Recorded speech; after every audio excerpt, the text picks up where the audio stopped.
दोस्तों, क्या आप मैनेजमेंट में कहे जाने वाले Pareto principle, law of vital few या 80-20 रूल के बारे में जानते हैं? नहीं?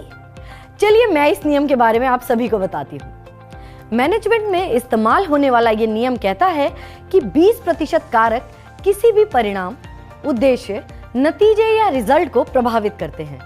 इसीलिए हमेशा इस 20% महत्वपूर्ण कारक को पहचानिए और उसके ऊपर कार्य कीजिए, जिससे 80% नतीजे के ऊपर आपका नियंत्रण रहे। इसी तरह हमारी बॉडी में भी एक ऐसी समस्या या कारक है जिसकी वजह से करीब 80% विकार या बीमारियां जन्म लेती हैं।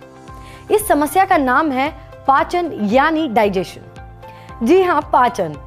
हमारा डाइजेशन जो हमारे भोजन में से शरीर के लिए जरूरी पोषक तत्वों का अब्जॉर्प्शन करता है और गैर जरूरी पदार्थों को शरीर से बाहर निकालकर शरीर को स्वस्थ रखता है। ये शरीर की सेहत का सबसे बड़ा कारक है। क्या आप जानते हैं, हम जो खाना खाते हैं उसका पाचन अगर ठीक से ना हो तो क्या होगा? दोस्तों, अगर खाने का पाचन ठीक से नहीं होगा तो आपका डाइजेशन सिस्टम पूरी तरह से ठप पड़ जाएगा। और जब आपका पाचन सिस्टम सही नहीं है तो फिर आप चाहे कितने भी हेल्दी न्यूट्रिशनल फूड खा लें, सब बेकार है। सीधी सी बात है, अगर हाजमा दुरुस्त नहीं है तो पोषक तत्व भी शरीर पर असर नहीं करते और आप हो जाते हैं पूरे या आधे बीमार। जब भी हम डाइजेशन के बारे में बात करते हैं तो ज्यादातर स्टमक, लिवर, छोटी आंत और पैंक्रियास की ही बात करते हैं, क्योंकि भोजन का पाचन और अवशोषण इन्हीं अंगों द्वारा किया जाता है। आपको शायद ये जानकर हैरानी होगी कि इस डाइजेस्टिव प्रोसेस यानी भोजन के मुंह से लेकर छोटी आंत तक के सफर में लगभग 6 से 8 घंटे का समय लगता है। लेकिन जब ये भोजन पूरी तरह शरीर में पचता है तो कितना समय लगता है? 48 से 96 घंटे। जी हाँ, सही सुना आपने, 48 से 96 घंटे यानी 2 से 4 दिन लगते हैं इस पूरी पाचन क्रिया को पूरा होने में।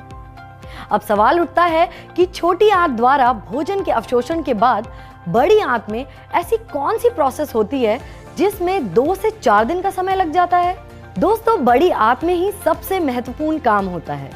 यहाँ अनडाइजेस्टेबल फूड को मल में बदलकर शरीर से बाहर निकाला जाता है। दरअसल इस प्रोसेस में अनडाइजेस्टेबल फूड से पानी और इलेक्ट्रोलाइट्स क्लोन या बड़ी आंत में रीअब्सॉर्ब होते हैं।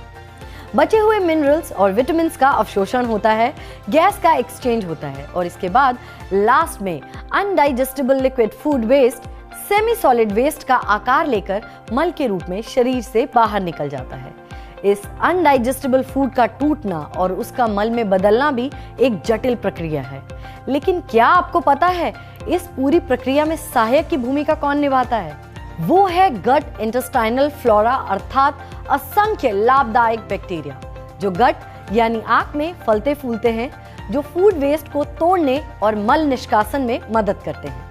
गैलवे अपनी रेंज न्यूट्रीफ्लो में आपकी गट हेल्थ से जुड़ा डाइजेशन समस्या को दुरुस्त बनाने के लिए फाइबर प्रोडक्ट लेकर आया है। ये इनुलिन का उच्च गुणवत्ता वाला विश्वसनीय स्रोत है जो प्रीबायोटिक के रूप में गट में मौजूद इन लाभदायक बैक्टीरिया को पोषण प्रदान करता है, उनकी संख्या बढ़ाने में मदद करता है, जिससे गट हेल्थ हमेशा स्वस्थ रहे। स्वस्थ बैक्टीरिया की मात्रा बढ़ने से पाचन, इम्यूनिटी और शरीर के स्वास्थ्य में सुधार होता है। इनुलिन एक घुलनशील फाइबर है जो कार्बोहाइड्रेट की एक विशेष श्रेणी है जिसे हम फ्रुक्टेन या लॉन्ग चेन फ्रुक्टोज मॉलिक्यूल्स कहते हैं। एक रिसर्च में ये भी पाया गया है कि इनुलिन कब्ज के लक्षणों को भी दूर करने में मदद कर सकता है। इसके अलावा इनुलिन में और भी लाभकारी गुण पाए जाते हैं, जैसे वजन को नियंत्रित करना, शरीर में कोलेस्ट्रॉल की मात्रा का नियंत्रण करना। प्री डायबिटीज और डायबिटीज की स्थिति में ये विशेष लाभदायक है। इसे आप 1 ग्लास पानी यानी 250 ml में 1 चम्मच लगभग 6 ग्राम मिलाएं और प्रतिदिन सेवन करें। पानी में इसे मिलाते समय ध्यान रहे कि ये पूरी तरह से घुल जाए, तभी इसका सेवन करें। हम ये भी सलाह देते हैं कि गैलवे न्यूट्रीफ्लो फाइबर के साथ जरूरत के अनुसार आप प्रोबायोटिक ड्रिंक का भी सेवन करें।